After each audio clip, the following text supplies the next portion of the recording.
Buen día, el tema que nos toca hablar hoy es emergencias y urgencias hipertensivas. La hipertensión es una patología clínica muy prevalente, afecta a más de 1.000 millones de individuos en el mundo y entre ellos el 1% va a desarrollar en su vida elevaciones agudas de la presión arterial. Estas pueden ser emergencias o urgencias. ¿Cuál es la diferencia fundamental? Que la emergencia siempre tiene daño agudo de órgano blanco. ¿Qué es entonces la emergencia? Es una situación clínica con daño agudo de órgano blanco que pone en riesgo inminente la vida del paciente. Si bien las cifras de presión generalmente son muy altas, mayores o igual a 180 a 110, la emergencia se define por la gravedad del cuadro clínico independientemente del valor absoluto de la presión arterial. ¿Qué ejemplos tenemos de emergencias? La encefalopatía hipertensiva, que es de baja prevalencia, que cursa con hiperperfusión y edema cerebral, un cuadro muy grave. La hipertensión maligna acelerada, cualquiera de los dos términos es correcto, también de baja prevalencia, consiste en elevaciones severas de la presión arterial asociado a retinopatía con o sin edema de papila y con nefropatía. En este caso de hipertensión maligna acelerada siempre tenemos que considerar el riesgo de una hipertensión secundaria oculta, o sea, buscar que el paciente no tenga una hipertensión secundaria. Otro ejemplo de emergencia hipertensiva es la falla ventricular izquierda, que se manifiesta con edema agudo de pulmón, la disección de aorta, el infarto agudo de miocardio, la preeclampsia grave y la eclampsia, y la hipertensión perioperatoria y las crisis hiperadrenérgicas. Estas dos últimas, si bien no presentan daño agudo de órgano blanco, se incluyen a las emergencias por el riesgo que representan para la vida del paciente. Un segundo punto son las emergencias clínicas asociadas a hipertensión arterial, es decir, situaciones que ponen en riesgo la vida del paciente y en las que la hipertensión constituye un epifenómeno solamente. Por ejemplo, una ACV, que además tenga hipertensión severa, una insuficiencia renal aguda y una crisis hipertiroidea. Acá en estos casos, la hipertensión constituye un epifenómeno. Una tercera clasificación de emergencias es la hipertensión severa de riesgo indeterminado. Son situaciones que pueden evolucionar eventualmente a emergencias hipertensivas. Algunos ejemplos pueden ser pacientes que presentan elevación severa de la presión con signos y síntomas que no tienen una relación definida con la hipertensión, como cefaleas, vértigo, visión borrosa, un dolor precordial atípico. Esos pacientes también hay que considerarlos. O pacientes que tienen compromiso previo de órgano blanco y elevación severa de la presión, que a juicio de su médico de cabecera requieren una observación especial. Por ejemplo, un paciente cardiópata, un paciente portador de un aneurisma de aorta, un paciente anticoagulado. Bien, otro punto es la urgencia. Pongo urgencia hipertensiva entre comillas porque en realidad no es una urgencia. Ya van a ver que en el manejo y en el tratamiento no va a requerir una conducta agresiva. Por eso es mejor llamarlo hipertensión severa aislada. Es una consulta muy frecuente que van a ver en las guardias. Son pacientes que se presentan con hipertensión severa, mayor o igual a 180 a 110, pero asintomáticos o con signos y síntomas leves e inespecíficos, como astenia, inestabilidad, malestar general, mareos, pero sin daño de órgano blanco agudo, a diferencia de lo que ocurría en las emergencias, que sí había daño de órgano blanco agudo. ¿Cuáles son las causas de las emergencias hipertensivas? Vamos a hablar de emergencias, que es lo más importante. O sea, ¿por qué un paciente puede desarrollar una emergencia hipertensiva?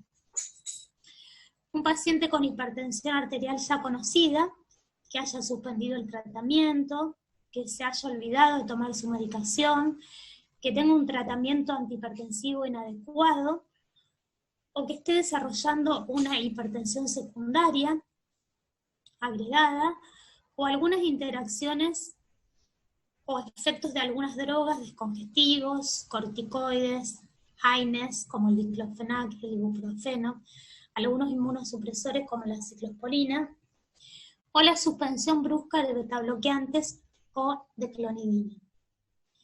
Ahora, pacientes sin hipertensión conocida pueden debutar, hacer el debut de una hipertensión esencial con una suba de presión severa, con una emergencia, una hipertensión parenquimatosa renal, una estenosis de la arteria renal aguda, el síndrome de apnea del sueño, el aldosteronismo, el feocromocitoma, el síndrome de Cushing, desarrollo de una hipertensión secundaria, algunas drogas como la cocaína, la abstinencia alcohólica, en este caso sería el alcohol y también la abstinencia alcohólica, los anticonceptivos orales, los corticoides, los AINES de nuevo, los IMAOs, que son un grupo de antidepresivos, y las anfetaminas. ¿Qué manifestaciones clínicas van a tener los pacientes? Van a variar de un individuo a otro. Puede haber cefaleas, alteración del nivel de conciencia, signos neurológicos focales, retinopatía con exudados y hemorragias, y papiledema. El papiledema es una lesión más severa, pero no parece connotar peor pronóstico que la hemorragia y el exudado. En otros pacientes van a predominar las manifestaciones de otros órganos blancos, como por ejemplo el sistema cardiovascular, habiendo disnea, dolor precordial, y en otros el compromiso renal, con oliguria, hematuria, etc. Quiero hacer una mención especial al aneurisma disecante de aorta, que es un cuadro grave, y lo debemos diferenciar del infarto agudo de miocardio, ya que los dos presentan dolor precordial, solamente que el aneurisma usa compresión arterial severamente elevada y el dolor precordial es intenso y lancinante. Es un diagnóstico diferencial importante, ya que el tratamiento de ambos es muy diferente. Es importante entender que la velocidad de propagación de la disección de la aorta no solo depende del aumento de la presión, sino también de la velocidad de eyección ventricular izquierda. ¿Cuál es la evaluación inicial de estos pacientes? Por supuesto, un examen físico completo, la toma de la presión arterial en ambos brazos, en miembros inferiores.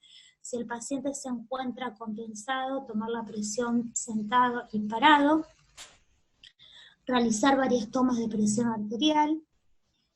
Un examen neurológico completo con fondo de ojo, ver el nivel de conciencia, la presencia de focos motores o sensitivos, rigidez de nuca, etc. Con respecto al aparato cardiovascular, ver si hay algún signo de insuficiencia cardíaca, como tercer o cuarto ruido, soplos de insuficiencia aórtica, arritmias, asimetría en los pulsos periféricos, edemas en miembros inferiores o a la sarca. En el examen respiratorio, por supuesto, ver si hay rales crepitantes causados por insuficiencia cardíaca, y en el abdomen, ocultar y descartar soplos aórticos o renales, dolor abdominal por isquemia mesentérica o por aneurisma de aorta, masas renales o suprarrenales, estrías rojizas, que lo puede dar el síndrome de Cushing, y todo lo relacionado a lo que es órgano blanco y al examen clínico en general.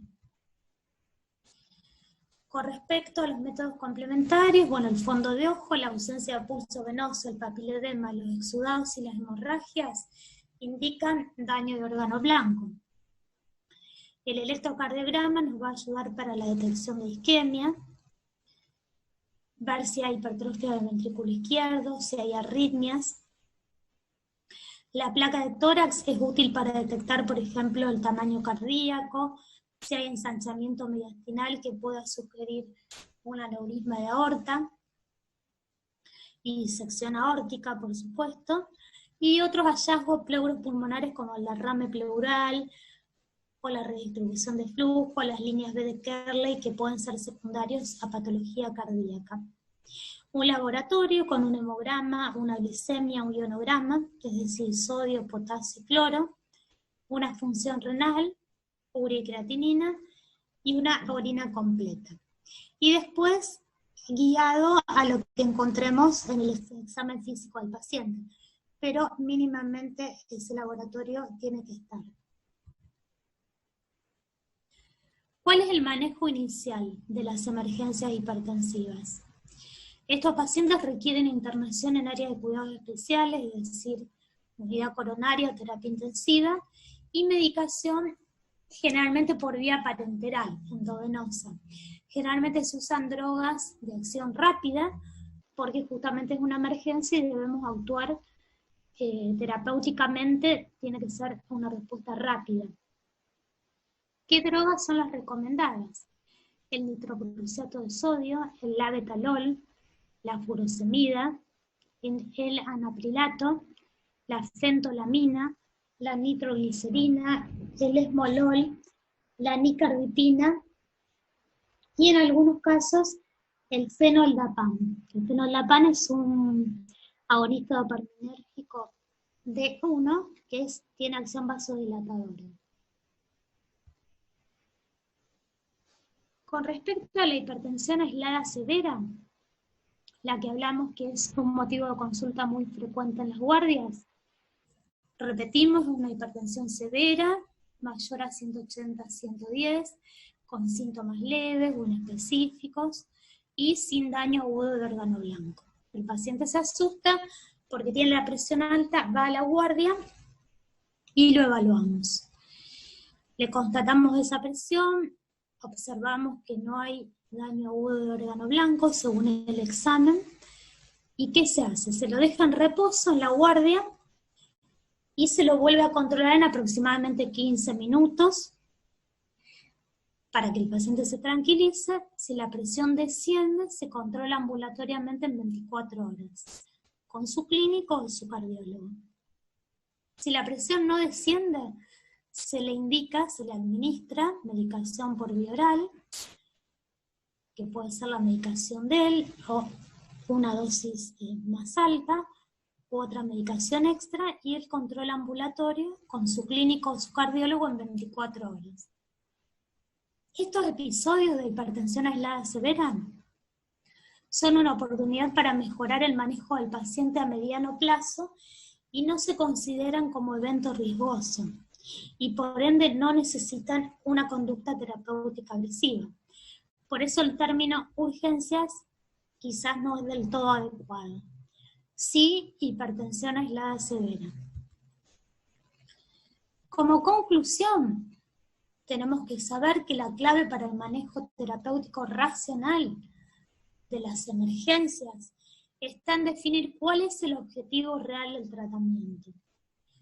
Cómo tengo que bajar la presión, hasta qué punto no es necesario llegar a la normotensión, a veces.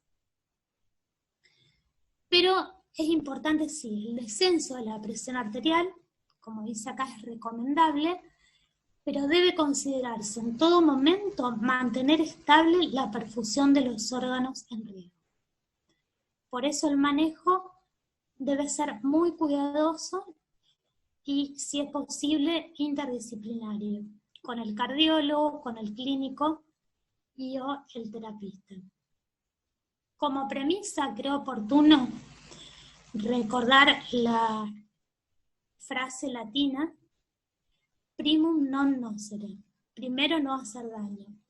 Eso es muy importante en toda la medicina, sobre todo en pacientes frágiles o en pacientes ancianos, en los cuales, si descendemos demasiado la presión arterial, podemos comprometer los órganos nobles. Incluso cuando le bajamos mucho la presión arterial diastólica, también podemos comprometer el flujo coronario. Muchas gracias.